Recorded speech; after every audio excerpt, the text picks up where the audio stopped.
नमस्कार साथियों, मैं हूं आपका दोस्त भानु भार्गव। आप देख रहे हैं जीके विद भानु चैनल। साथियों, ट्रांसफर से एक बड़ी अपडेट निकल करके आ रही। पहले मनचाहा स्कूल चुनने का दिया था मौका, अब मंत्री अफसर की अनुशंसा की शर्त पर जोड़ दिए नाम। तो साथियों, ट्रांसफर में लेटलतीफी हो रही है। इसमें भी मंत्री के अनुमोदन में उलझाया गया है और इस प्रकार से देखा जाए तो अब ट्रांसफर में काफ़ी समय लगेगा। और कितनी पारदर्शिता रहेगी, क्या जो शिक्षक हैं उन्होंने जिस स्कूल में अपना फॉर्म अप्लाई किया है वहाँ पर उन्हें ट्रांसफ़र मिल जाएगा या नहीं मिलेगा, कितने परसेंट चांस हैं और क्या पारदर्शिता रहेगी, यानी सिर्फ डेटा के जो जो शिक्षक हैं उनके टच में हैं उन्हीं के होंगे या अन्य शिक्षकों के होंगे, जानेंगे इस वीडियो में। आप वीडियो को लास्ट तक जरूर देखिएगा, लाइक एंड शेयर करना नहीं भूलेगा। साथियों, जैसे कि 3 जून को शिक्षा विभाग की तबादला नीति जारी हुई थी। इसमें बिल्कुल साफ सुथरी प्रक्रिया अपनाई प्रस्तावित की गई थी। शिक्षकों को ऑनलाइन आवेदन करके अपने पसंदीदा स्कूल सूची देनी होनी थी। निर्धारित तारीख को एजुकेशन पोर्टल पर तबादला आदेश जारी हो जाते। इसमें किसी अधिकारी या नेता की दखलंदाजी सीधे तौर पर तो नहीं दिख रही थी, लेकिन अब प्रभारी मंत्री और विभागीय मंत्री व अफसरों की अनुशंसा की शर्त जोड़ दी गई है। इस नीति के हिसाब से अगर देखा जाए तो 20 मई को ही तबादले आदेश और 1 जून तक रिलीविंग और ज्वाइनिंग की प्रक्रिया पूरी होना थी, लेकिन नई व्यवस्था के अनुसार 10 जून तक तबादले हो सकेंगे।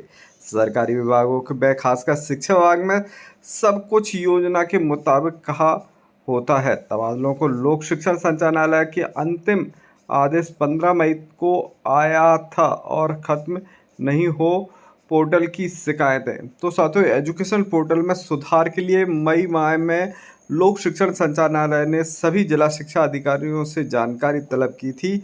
इसके अलावा हाल ही में शिक्षकों की समस्याओं के निराकरण के लिए एक शिविर भी लगाया गया था, जिसमें पोर्टल को लेकर के बड़ी संख्या में शिकायत पहुंची थी। इन सब के बावजूद निराकरण नहीं हो रहा है।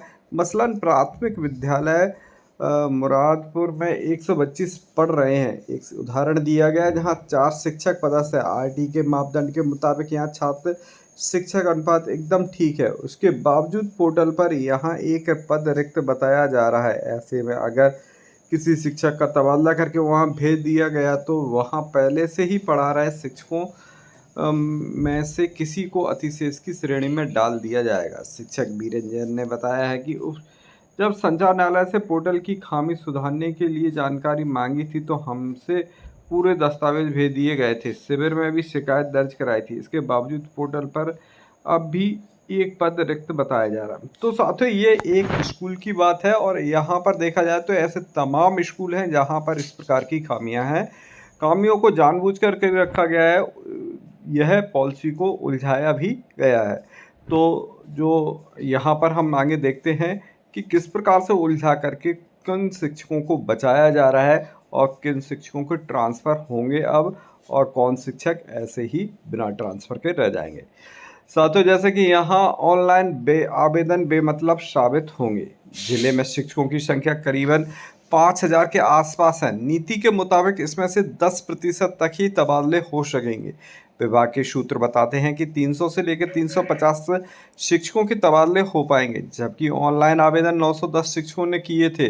अगर ये साथियों एक जिले की बता रहे हैं हम यहाँ पर बात, अगर अफसर व नेता मिलकर ही तबादलों का निर्णय लेंगे तो ऑनलाइन प्रक्रिया बेमतलब रह जाएगी। जिसकी जुगाड़ होगी वही तबादला करवा पाएगा, जबकि विभाग के आला अधिकारी व शासन का भी दबाव था कि तबादला नीति पूरी तरह पारदर्शी और ऑनलाइन ही होगी। ऐसे में अपनी सुविधा एवं पसंद का स्कूल दफ्तर में पोस्टिंग के लिए आवेदन करने वाले शिक्षक कर्मचारी चिंता में हैं।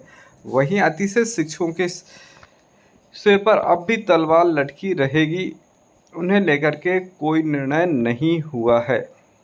तो साथियों, यहाँ पर बात निकल करके आ रही है कि सिर्फ वही अगर इस प्रकार से होना है, अनुशंसाएं होना है, तो ये तो सिर्फ कर्मचारी जो नेता से टच में जो शिक्षक हैं उन्हीं के ही मनपसंद स्कूल मिल पाएंगे और अन्य शिक्षक हैं उन्हें मनपसंद स्कूल नहीं मिल पाएंगे। वहीं देखा जाए तो यहाँ पर इस वजह से लटके तबादले, तो क्या कारण है कि जो तबादले लटके हुए हैं और अभी इतना विलम्ब हो गया, जबकि 25 तारीख को आदेश आ जाना चाहिए थे। नई नीति में अतिथि शिक्षकों के अनिवार्य रूप से ट्रांसफ़र के लिए आवेदन करना था। इसमें साफ कह दिया गया था कि आवेदन न करने पर ऐसे शिक्षकों को प्राथमिक प्रशासनिक तबादले हो जाएंगे। अब इसे लेकर के विरोध शुरू हो गया है। इसी दौरान पोर्टल में गलतियां सामने आने लगीं, जिससे कई शिक्षक तो अतिशेष नहीं थे, वो भी उस श्रेणी में दिखने लगे। दूसरी ओर ज़्यादातर अतिशेष शिक्षक ऊंची पहुंच वाले थे, इसलिए उन्होंने इस प्रक्रिया को पटरी से उतारने की पूरी कोशिश की। वे सफल भी हुए और 15 मई को विभाग ने तबादला नीति से अतिशेष शिक्षकों को अलग कर दिया।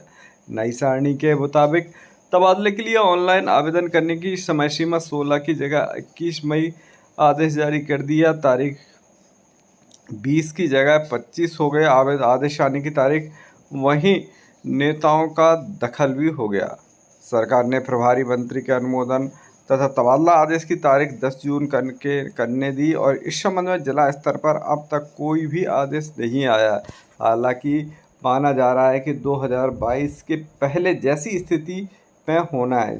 तो साथियों यहाँ पर जैसे कि दिया 2022 के पहले जैसी स्थिति में होना है, यानी 2021 में जो तबादले हुए थे वो ऑफलाइन तबादले हुए थे और इसमें अनुशंसाएं भी मांगी गई थी प्रभारी मंत्री और विभागीय मंत्री की। साथ में जो शिक्षक थे वो ऑफलाइन तबादले में सिर्फ मंत्रियों के जगह थे, शिक्षकों के ही ट्रांसफ़र मनचाही जगह पर हुए थे, यानी पारदर्शिता के नाम पर कुछ भी नहीं हुआ था।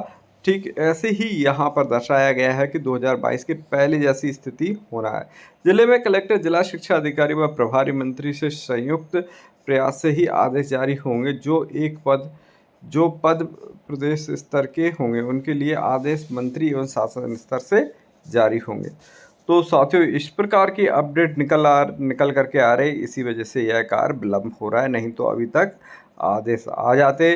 साथियों आपकी राय क्या है हमें कमेंट जरूर कीजिएगा। मिलते हैं अगले अपडेटेड वीडियो के साथ, तब तक के लिए जय हिंद, जय भारत, जय मध्य प्रदेश।